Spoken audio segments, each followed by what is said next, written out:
Brave Collective, this is your soda. It's June 19th, Juneteenth here in the States, and the state of Brave is strong. I've got a lot to go over today, so let's get into it. Definitely not going to make this through in one take, so excuse some splicing. Talk about standing fleet. Brave continues to see more activity, more members returning, other people coming into Brave, and with that, our standing fleet is filling up. So we want to go over some etiquette today. First of all, try not to go AFK in standing fleet. Please free up a spot if you're going to go AFK. And this goes double if you're using a squad position to warp around you and your characters. Third, if you're not in Aquarius, go ahead and drop fleet and rejoin later when you return. With Equinox, we have two new things to watch out for when we're in standing fleet too: skyhook thefts and carriers. We have new skyhooks on our planets that harvest reagents needed to run our infrastructure. These need to be defended from theft to ensure we have enough resources to run infrastructure and the new sovereignty mechanics with the Equinox patch. Right now we're just stockpiling, but come November, defending our skyhooks from theft will be a critical activity of standing fleet. If someone initiates a theft in a system you're in, you get a 10-minute warning. One system away, you get an 8-minute notification, and 2 jumps away, you get a 5-minute warning. We need everyone to put this information into intel in-game, speak up in comms, and respond to the attacks. If a fleet response is needed, use the ping tool at ping.bravecollective.com to ping the FCs for help. We're still working out theories for the best way to respond to these attacks, so please do your best to share intel, and we'll continue to communicate how we want to defend our skyhooks. Next, let's talk about carriers. Carriers now have 2 new features called conduit jumping and a micro jump drive, or boosh.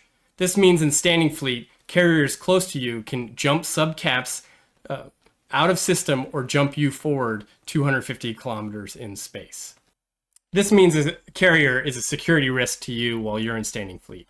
For sub-cap pilots, don't go AFK on the undock, particularly in something you don't want to lose. For cap pilots, if you're not tethered, you can be booshed off 250 kilometers, so be careful on the undock. For our carrier pilots, do not conduit jump from the keepstar in standing fleet. Choose a different structure to do this from. Being on the fort is the best option. Do it with pilots who are expecting to conduit jump. We've seen some interesting play and theories for how to use the carriers in combat and for responses. We want to, and we'll continue to explore those to how to use those to our best advantage for response fleets or killing capitals in space. Right now, we want to ensure we are not surprising blues who don't want to jump or boosh in standing fleet. Thank you. Last note on standing fleet, as always, we want it to be a place where anyone feels free to speak up, whether that's intel or having a question. So sometimes that means we have to shut the fuck up and give other people room to speak and room to ask that question. All right, moving on. An initiative I want to announce for November is that we want to continue to build the Hammer of Brave. What is the Hammer of Brave? That is our dreadnought fleet. You hear me talk about dreadnoughts, training dreadnoughts. This is usually for members that have been in EVE for a while, getting a character that can be on standby in a dreadnought. Really, Brave needs to have a fleet of over 100 dreadnoughts when we're ready to throw down in a huge fight. Part of that is having a capital cache to make sure that we can SRP all our caps very quickly, and we want those new faction caps. And with the patch, this just continues to be of high importance for the Alliance to be effective.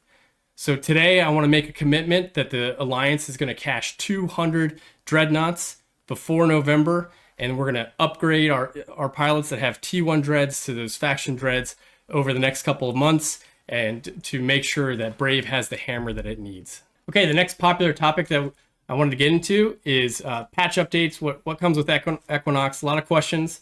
So if you haven't seen, we've been doing experiments with our skyhooks to test their mechanics, to understand how the reagents will be produced, and to begin stockpiling.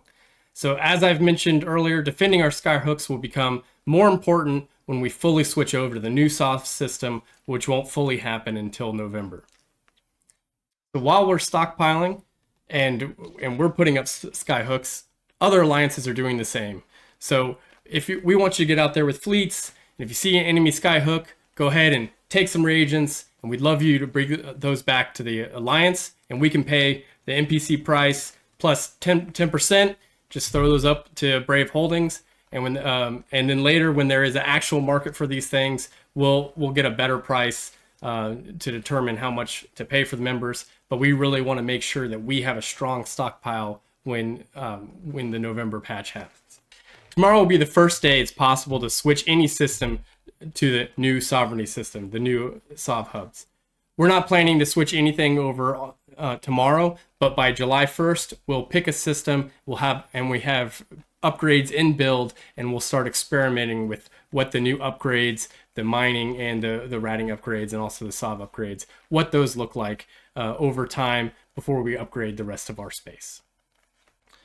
So the one thing I really want to emphasize with the upgrades and the patch in general is we have a ton of time to figure all these things out, and we're going to make sure that we have a good understanding of it before we make any major changes.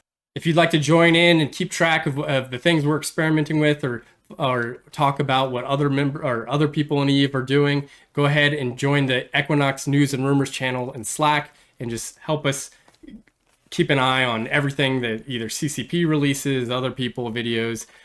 We want to capture all the information we can, and we'll share what we learn as well. The next question I get is, what happens to K7D?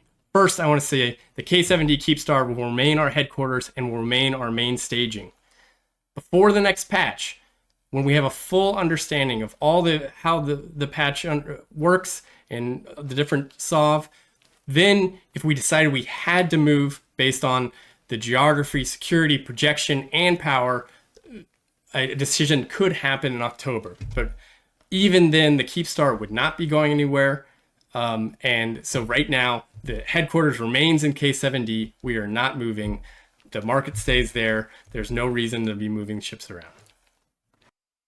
Okay, on the passive moons. So we've got questions of how corporations and members can use Metanox moon drills in our null space. Right now, we're not going to allow that until we better understand the reagents market. We do not plan to sell the reagents from the Alliance for the foreseeable future as we stockpile.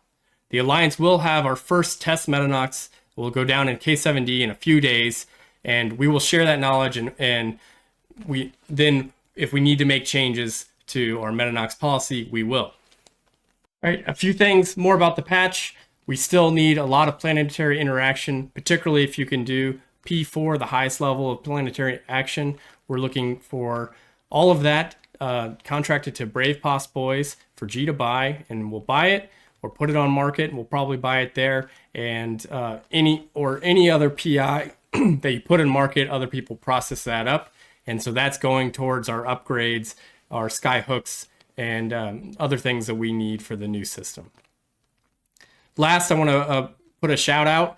With the new patch, we're definitely going to need more space workers. We already have some people coming on to help us out with the sky hooks, but we could use some more. So please apply to Brave Pos Boys, and then also our SRP team is looking to expand.